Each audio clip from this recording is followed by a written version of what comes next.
Good morning folks, welcome back. Hope you're keeping well. It's just after 6 a.m. It's grey, it's warm. The forecast is for it to become something in the region of about 26 degrees I think by midday, so clear sun by mid-morning. Right now it's supposed to be about 12 degrees, it feels more like 16, and at 6 a.m. it's an indication of what we've got coming I think, but we'll try and make the most of it in this next few hours.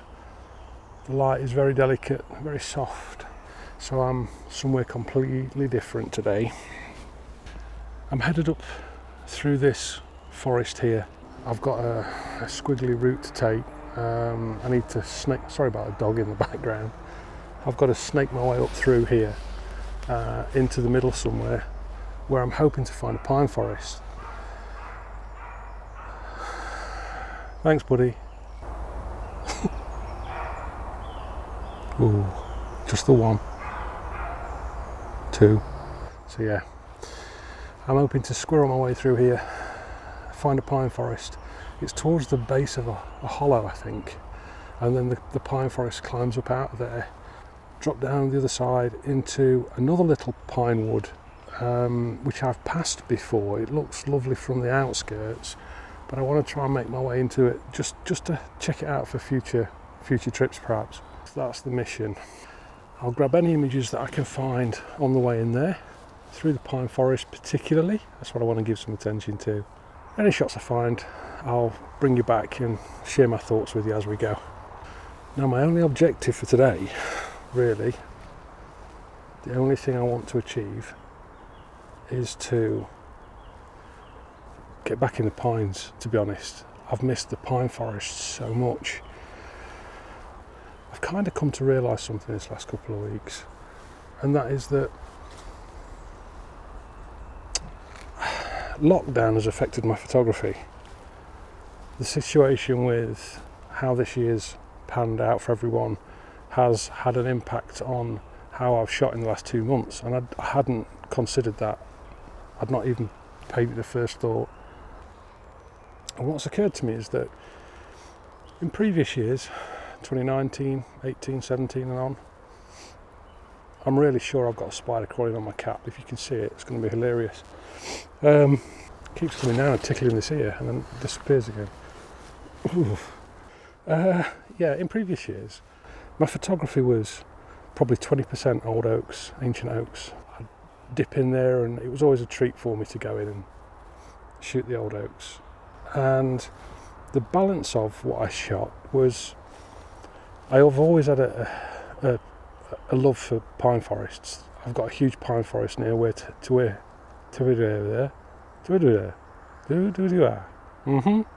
yeah. I have a huge pine forest near to where I live, and it's a big cycle park. It draws in the public for outdoors activities, particularly mountain biking, big mountain bike place, and I make good use of it. I love cycling from home into the park on the southern side where it's more remote, and I cycle through the old railway trails and the links between the old coal mines of yesteryear, and there's some beautiful forest down there, and we'll be going back. I'll be going back anyway. I hope you'll come with me, but I've missed the pines badly, and that's what today is. It's just me finding the nearest possible opportunity I can to get that smell of pine back in me, and hopefully grab a shot or two. They're always difficult. It's always harsh light. It's always a challenge, but it's always beautiful, and that's all today is. I just want to get back in a pine wood. I also used to shoot I'd shoot silver birch wherever I could find a flock of them. So more than half a dozen was an opportunity for me because I love silver birch. So that would be a particular thing I could put a title to, you know. I'd shoot silver birch, I'd shoot oak, the ancient oaks, I'd shoot the pine forests, and I'd chase light. That was always something that I considered a separate thing. Wherever the light was is where I went, and I'd shoot whatever it landed on. And I love that. I just absolutely adore it. So what I've realised is that since since lockdown eased around mid-May, I started to go out for an hour, and I just went into the local wood and shot around there. It's just a random mix of treeage, and it was great. But that's when I decided, first clear chance we had of being released into the wild again, I'd be off to Sherwood and I'd start shooting some ancient oaks again. That was the beginning of June, and I've not stopped for 2 months, and I've just gone on and on and on, week after week after week, relentlessly going back to different areas of that 1,000-acre site and shooting ancient oaks, hunting for them, finding them, shooting them. So little surprise then that I've got to the stage where I've become creatively challenged. I realise it now, and I'd be really, really interested to know if anybody else has felt a similar impact of the lockdown. I was just so grateful to be back out again. It was just such a thrill to be out and to spend time, having gone from winter bare ancient oaks to instantly filled with fresh new season's growth. It was spectacular. I think it just goes to prove the point, you can have too much of a good thing, and it's taught me a lot. And it's made me realise that I need a diverse environment. I think it's a really cool thing to come to realise. Sky's clearing already, look. Patches of blue. I need to get a wiggle on. I was hoping to be in the middle of the pine forest by the time the sun started to break through, but it's getting so warm already. So I'm going to make a move, and as soon as I get any shots, I'll bring you back and just to explain my thought process behind it. See you in a bit.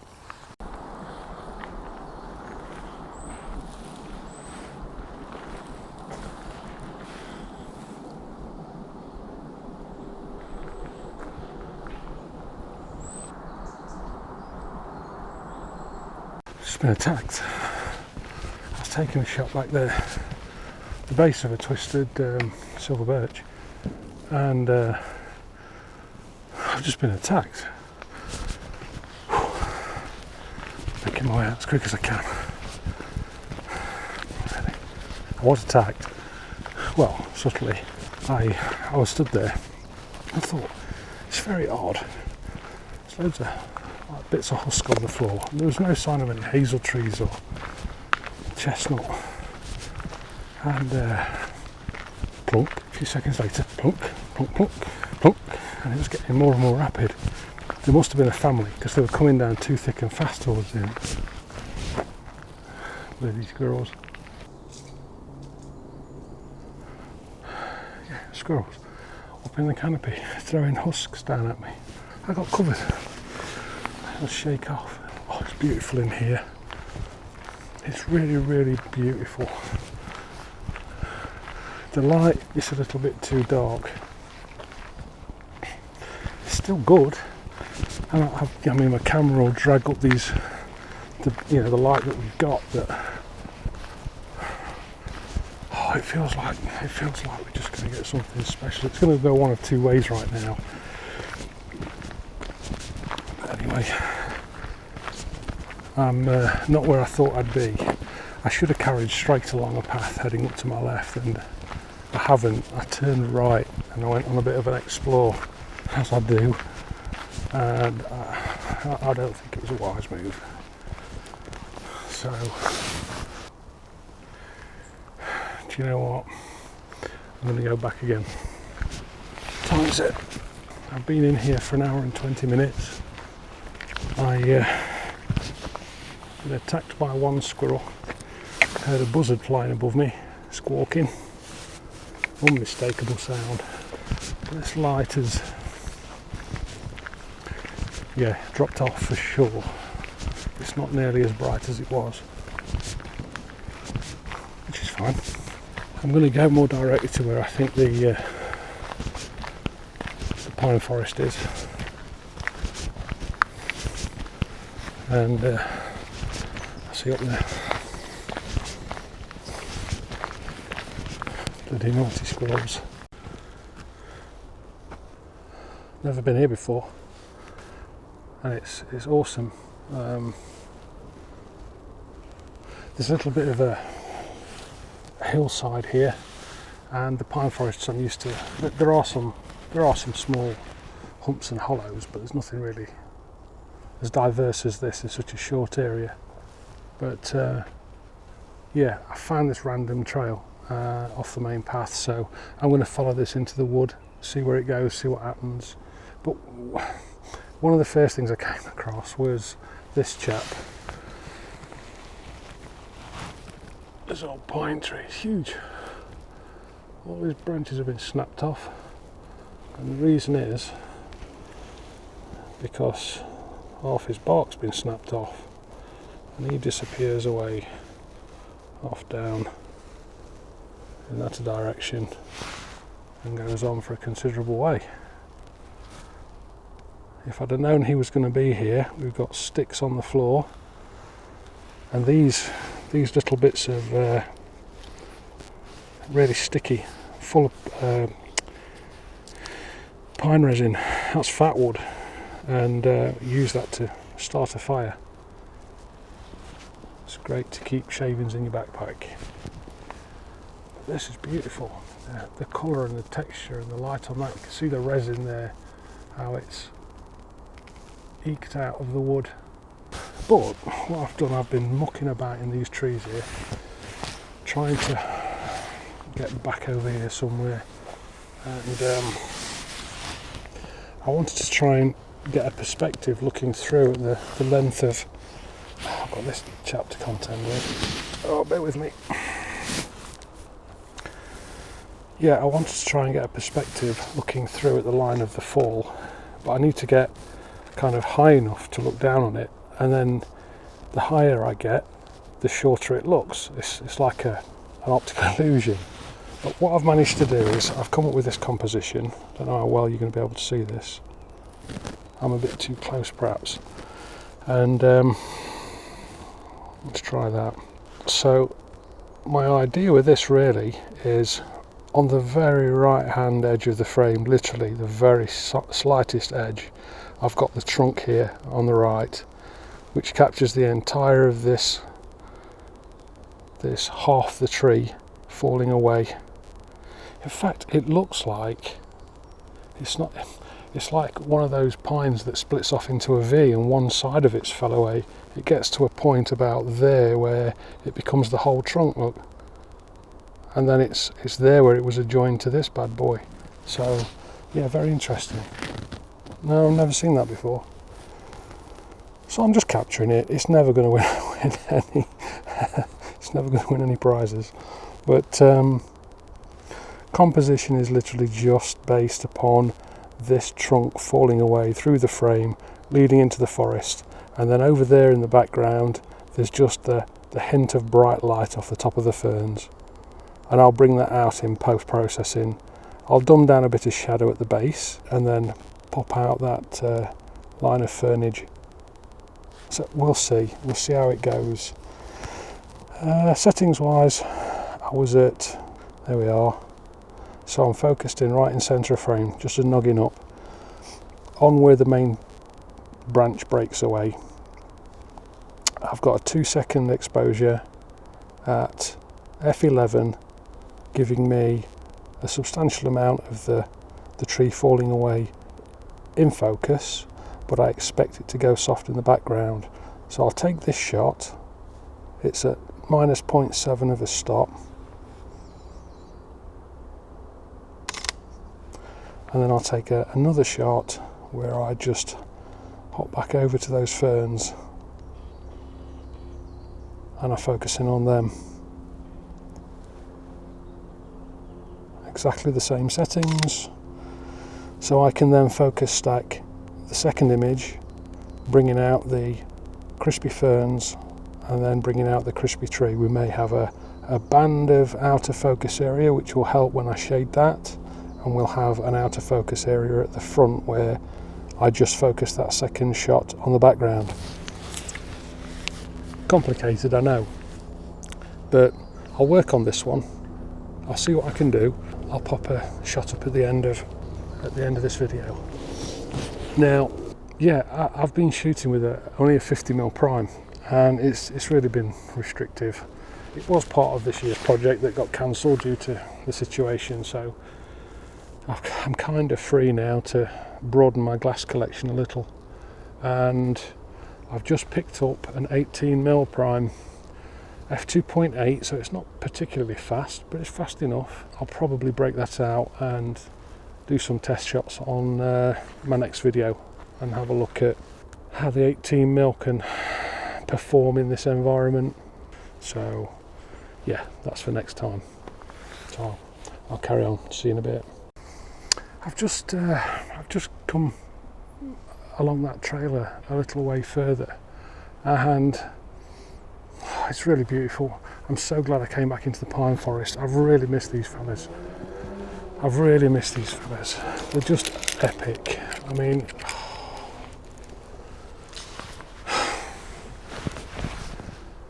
I'll be back in my local pine forest very soon, and I'll be on 2 wheels as well, so that'll be a bit of an adventure, something a bit different. Get my backpack loaded up with my camera gear and try and get some miles in my legs before winter sets in. It's going to take me a few months to get conditioned again. But yeah, I was just wandering down here and I happened upon 2 potential subjects, and I'm curious to know which you might go for if you had to choose one. So the first one here is this broken pine tree. It snapped off about 10 foot high. That's the composition as I see it from the trail. Obviously we'll be able to get around the side and try and take out some of that sky, but would you choose option A, the snapped pine, or option B, just there we have a fallen tree. It's only small, it doesn't have a lot of girth on it, but there's a branch with some nice light coming off the curve in the trunk, and I can try and get over and shoot that way into the woodland, take the curve of there away and off into the trees, take the line of that off and up into that canopy up that way. Option A, snapped pine. Option B, curved, probably a limb. At this point, make a mental note. I'll take a shot of both and I'll pop them up now. I'll do my best on option A, I'll do my best on option B, and you can see what you think you would have done differently if you'd have shot your preference. Let me know what you'd have done. Very interesting, and I'll look forward to hopefully getting 1 or 2 comments about which you would have taken. So yeah, I'm going to get on now while the light's stable, take a shot of each, I'll process them, pop them up at the end of the video. I think I'll call this mission accomplished today. I really just wanted to get in the pines, and I'm so glad I did. I feel completely motivated to just carry on now. I don't putting things into perspective for myself has been a godsend. It really has. It's just made such a difference, and getting back into the pines has reminded me why I love it so much. I feel like I should have known this. It's bonkers. I mean, we've never been locked down before. None of us have experienced it, and it just makes me think that, I mean, in my little world of this insignificance, it's like it really doesn't mean very much at all.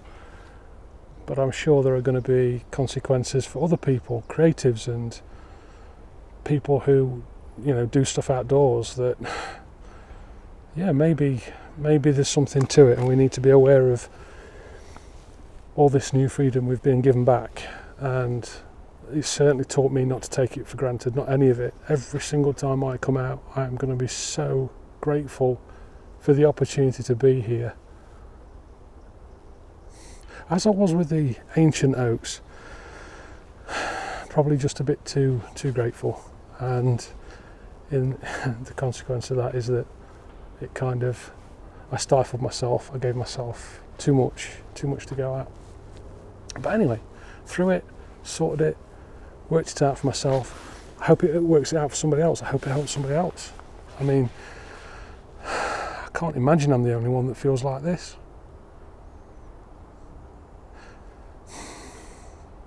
Just epic. I love it. I love this place.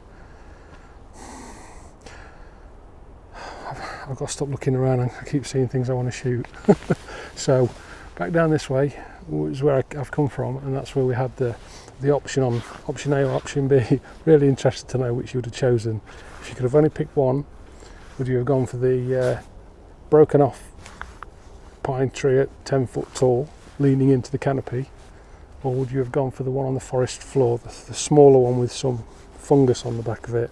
I've got a couple of shots of each, and I'll process them, pop them up now so you can see what damage I did to them, and I'll work on that fallen trunk image, and I'll pop that one up after as well so that you can see what I did there. But you know what, I can feel the temperature building all the time. It's getting more and more uncomfortable. I don't shoot well when I'm uncomfortable, and I'm not going to try and push myself through it. It's been glorious walking through here this morning. I hope the little glimpses of it I'm able to give you through taking these shots is pleasing to the eye as well. My arms are tired, my back's aching, I'm getting a little bit moist around the gills. I've enjoyed this morning, so I'm going to call it time. Thank you very much for watching. I hope one or two of these shots are pleasant, and yeah, I'll probably, I'm sure next time I'll break out an 18mm wide angle lens. Not sure where I'll go, but I'll try and come up with somewhere appropriate, and we'll give it a field test of brand new 18mm f2.8 Samyang full frame or APS-C lens. Waffle over, time for a coffee. I'll see you on the next one. Please take care of one another. Thank you very much for watching, and if you can't be good, you know the drill. Please just be careful. See you soon. Bye for now.